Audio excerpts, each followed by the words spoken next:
No fue el frío lo que me quebró, fue el olor. Una mezcla de copal quemado y carne rancia que brotaba de las paredes de piedra negra. Estábamos en el corazón de Petén.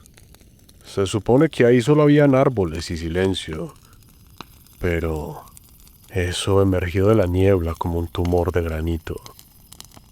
Mis dientes castañean no por el miedo, sino por el vacío que dejó ver a mis amigos unirse a una procesión de sombras. Ahora estoy aquí, encerrado, en un lugar que exhala polvo de siglos, sosteniendo la mano inerte de quien hace una hora reía conmigo frente a una fogata. Pónganse cómodos, relájense y acérquense a la luz para que hablemos de la oscuridad. Soy el Cuentacuentos.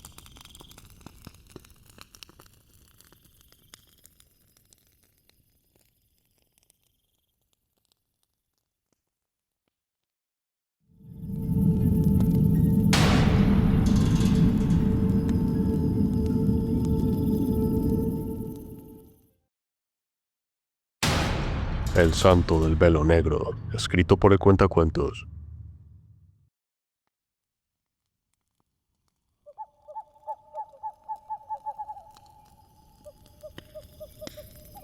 Hey, antes de seguir, les cuento que aunque soy más paisa que la arepa, me puse la tarea de estudiar el habla de los chapines o guatemaltecos, para que esto suene real. Así que si les suelto un chilero o un chuté, es para que la selva guatemalteca se nos meta bien en los huesos.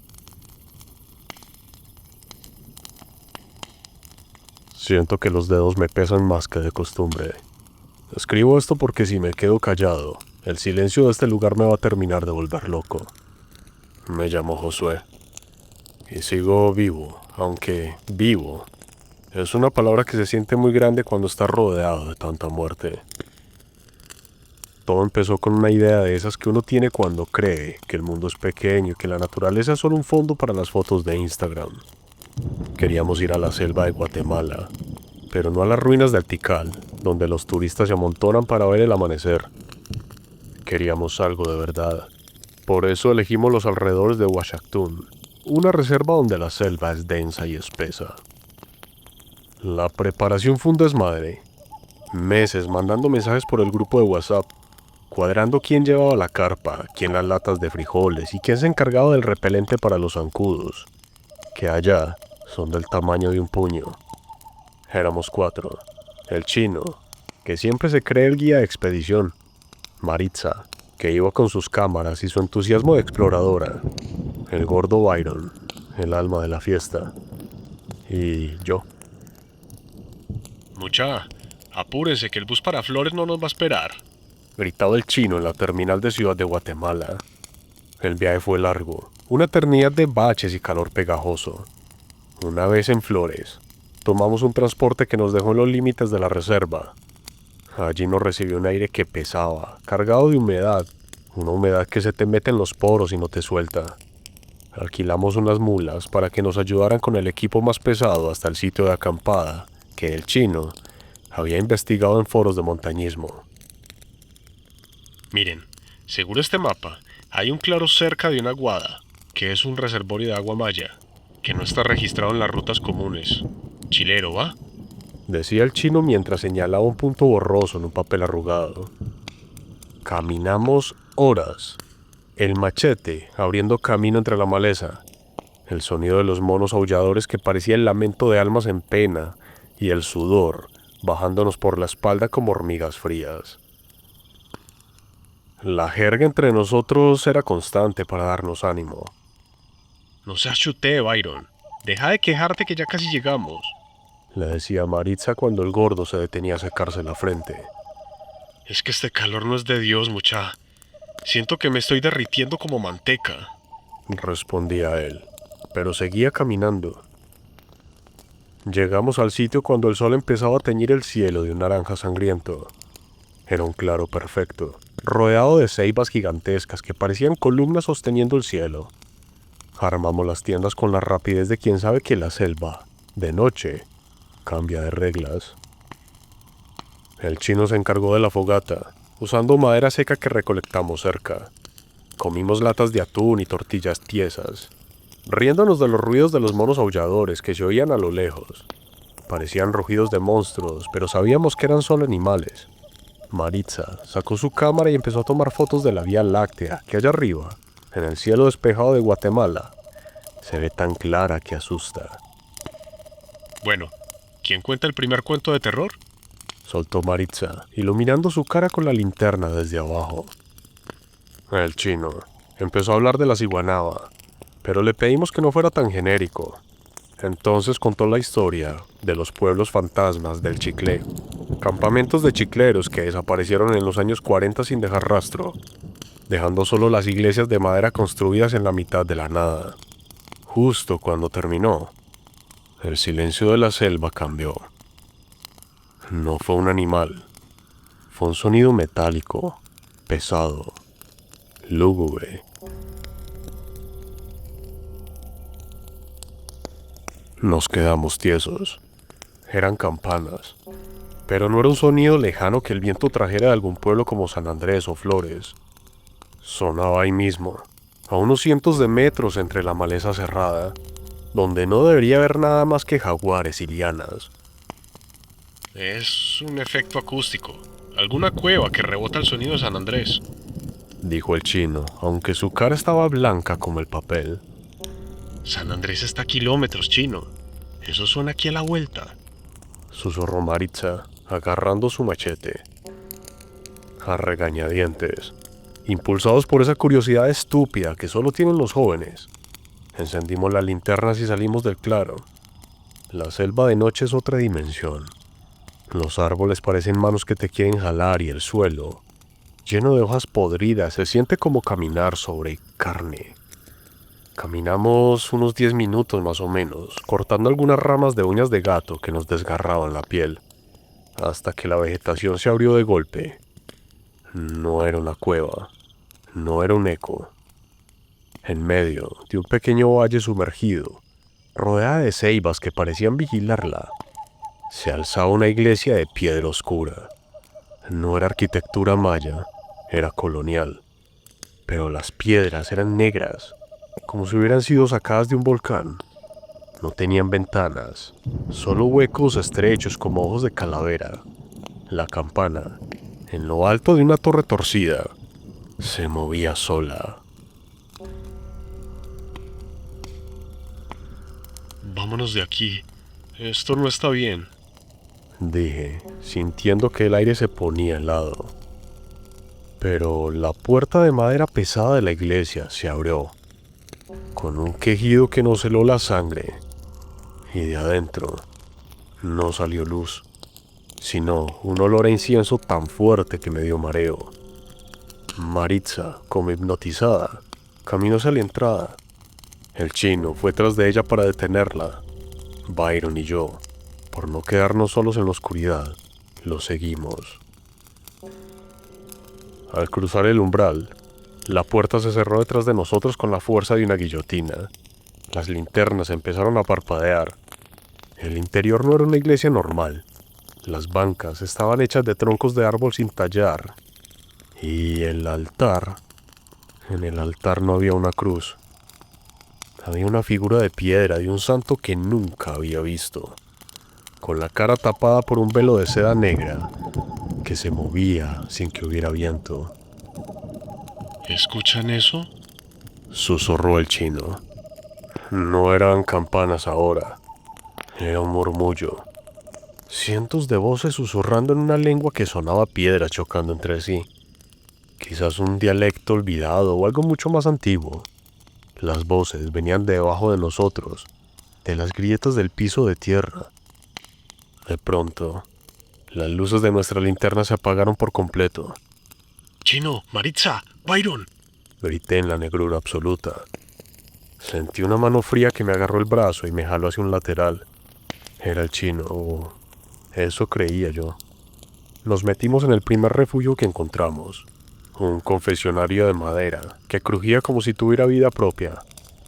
Pero cuando logré encender un encendedor, vi que la mano que sostenía no tenía pulso, y los ojos del chino estaban fijos en el techo, vacíos, mientras algo, arriba de nosotros, en las vigas de la iglesia, empezaba a bajar lentamente. El corazón me golpeaba las costillas con una violencia que dolía. El chino estaba ahí, a mi lado, pero ya no era el chino. Sus pupilas se habían dilatado tanto que sus ojos eran dos pozos negros, fijos en un punto muerto por encima de mi cabeza. Tenía la piel gélida, con esa rigidez de los que llevan horas bajo tierra.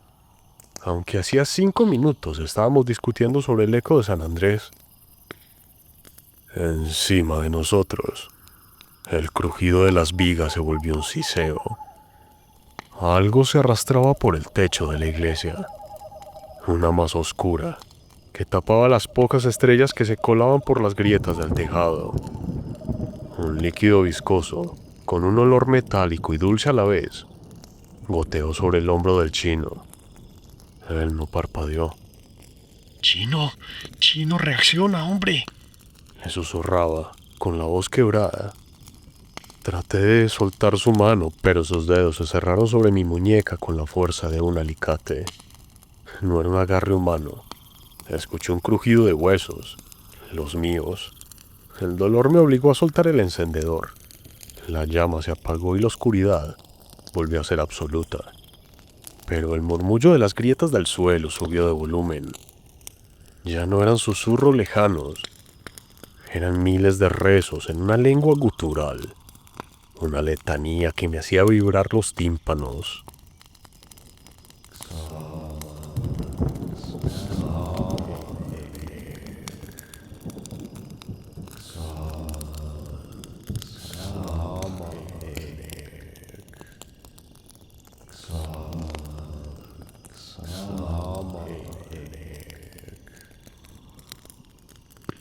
De pronto, un fósforo se encendió fuera del confesionario.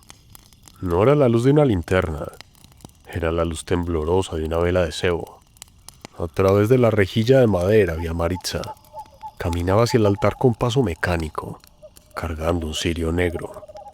Ya no llevaba su cámara al cuello. En su lugar, tenía las manos manchadas de una ceniza grisácea que le llegaba hasta los codos.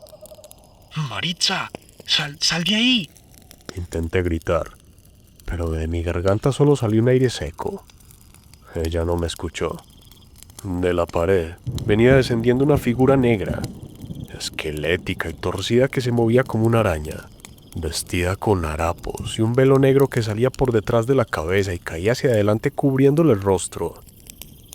Maritza se detuvo frente a la figura mientras ésta se acomodaba silenciosamente en el altar de la iglesia, justo al lado de la figura que se encontraba allí. Detrás de ella, emergiendo de las sombras de las naves laterales, empezaron a salir los demás. No eran personas, pero vestían como tales, ropajes de chicleros de los años 40, harapos de exploradores de los 70 y túnicas de un lino tan viejo que se deshacía con el movimiento. Eran los desaparecidos de la selva. Sus rostros eran máscaras de cuero seco pegadas al cráneo. Byron estaba entre ellos. El gordo caminaba al final de la fila arrastrando los pies, cargando un incensario de barro que soltaba ese humo espeso que me mareaba. Ver a mi amigo así, con su camisa de cuadros ahora hecha jirones y esa expresión de vacío, me hizo sentir un frío que ni el aguardiente más fuerte podría quitar. Mucha, ayúdenme. Balbuceó Byron. La figura del altar empezó a moverse. El velo de seda negra cayó lentamente, revelando lo que había debajo. No era un santo tallado en madera. Era una criatura de un negro puro, una especie de ídolo que el tiempo y la religión habían disfrazado de santidad. Tenía la mandíbula desencajada y una cavidad en el pecho donde debería estar el corazón. En ese hueco, algo brillaba con una luz roja intermitente. Maritza se arrodilló. Los otros feligreses hicieron lo mismo. El sonido de las rodillas golpeando el suelo de tierra sonó como una descarga de fusilería. El chino a mi lado, en el confesionario, finalmente soltó mi mano. Se levantó con la gracia de una marioneta cuyos hilos acaban de ser tensados y salió del pequeño cubículo. Me quedé solo en el nicho de madera, temblando, viendo cómo mis 3 amigos se postraban ante ese dios de piedra negra. Es la misa de los difuntos, Pensé, recordando las historias de mi abuela en Antioquia sobre los rezos de medianoche en los pueblos. Pero esto era peor. Esto era una comunión con el demonio en medio de la selva. El ídolo levantó un brazo. El aire en la iglesia se volvió tan denso que me costaba respirar. La criatura abrió la boca, y de ella no salió un grito, sino el sonido de las campanas. Cada campanazo me golpeaba el pecho, me sacudía los órganos. Vi cómo el chino se acercaba al altar. La criatura extendió sus dedos negros y le tocó la frente. En ese instante, la piel del chino empezó a tornarse gris. Sus venas se marcaron de color negro como si le hubieran inyectado petróleo, y su cuerpo se encogió, perdiendo la humedad, convirtiéndose en otra de esas estatuas de carne seca que llenaban la iglesia. ¡No!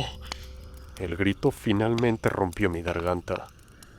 Salí del confesionario tropezando, con la intención de agarrar a Maritza y correr hacia la salida, pero al poner un pie fuera del refugio de madera, los cientos de figuras cosidas se giraron hacia mí al unísono. No se les veía los ojos por la escasa luz, pero sentí su mirada quemándome la piel. Maritza se giró. Su cara ya no era la de mi amiga.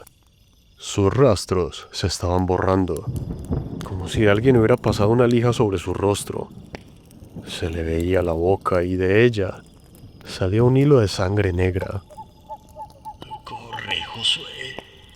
Dijo ella con una voz que parecía venir de lo más profundo de un pozo. No lo pensé más. El instinto de supervivencia es una fuerza sucia que te obliga a abandonar a los que amas.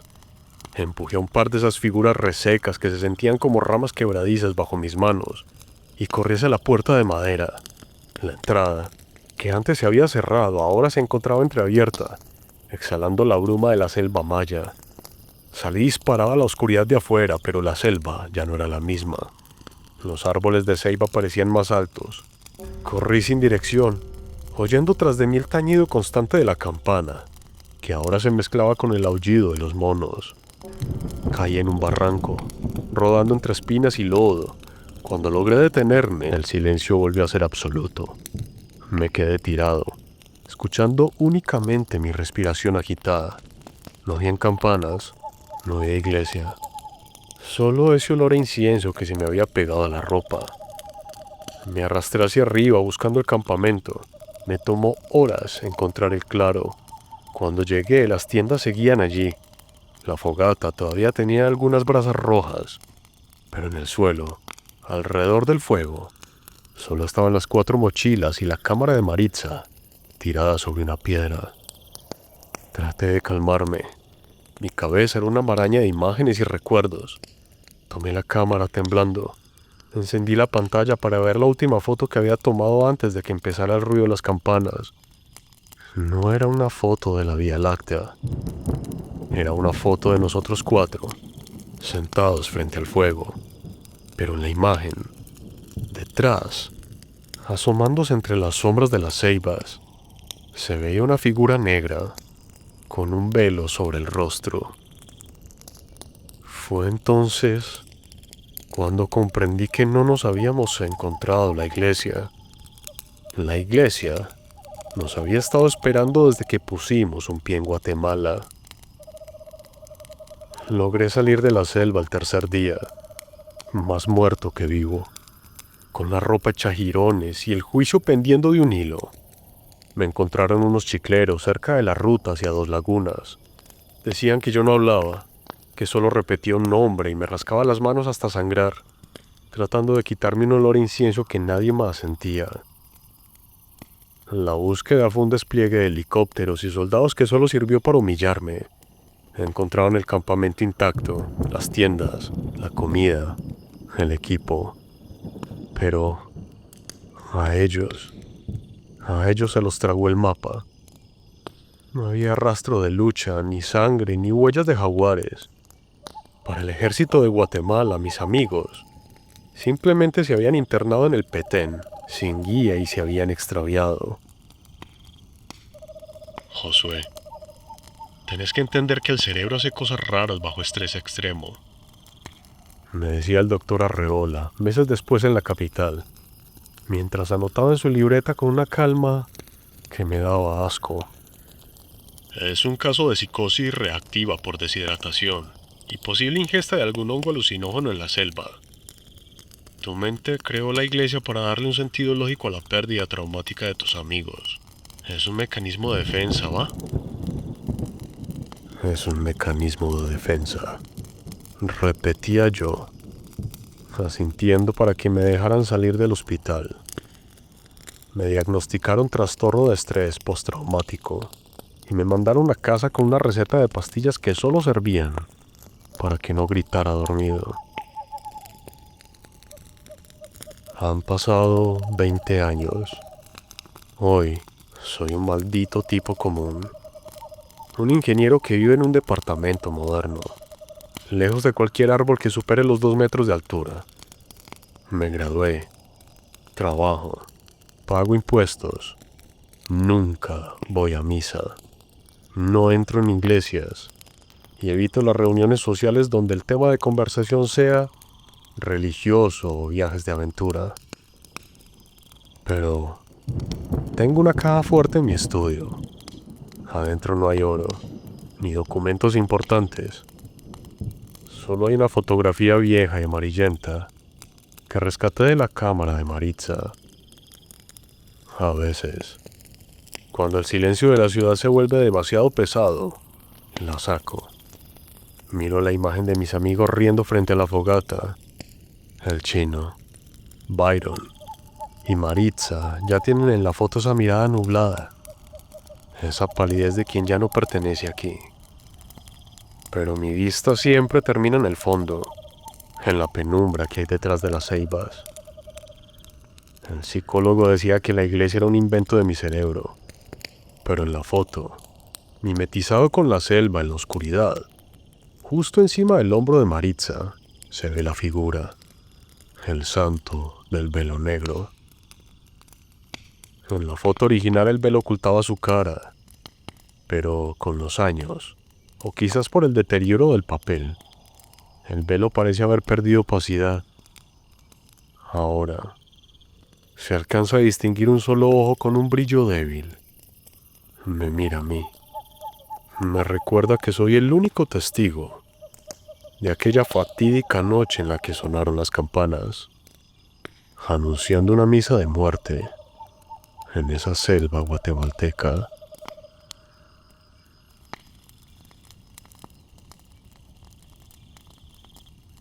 Si alguna vez te encuentras caminando por el Petén, o por cualquier monte oscuro de nuestra querida Latinoamérica, y escuchas el tañido de una campana donde solo debería haber silencio, no busques la luz, no busques el origen.